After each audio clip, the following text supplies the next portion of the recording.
কাবা শরীফের দরওয়াজা, এটাকে মুলতাজিম বলা হয়।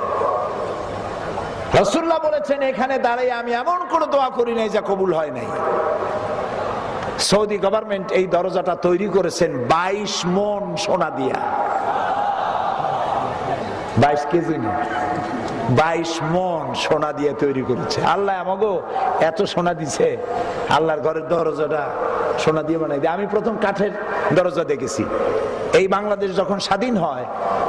স্বাধীন বাংলাদেশের প্রথম হজ আল্লাহ আমাকে করাইছেন। প্লেনের ভাড়া ছিল 4733 টাকা। এখন এরকম ভাড়া হলে তো 14 গোষ্ঠী হজ করন যাইত, রিকশাওয়ালারা হজ করতে পারত। তো আল্লাহ রাব্বুল আলামিনের ঘরের মধ্যে প্রবেশের একটা মনস্কামনা আমার ছিল দীর্ঘ।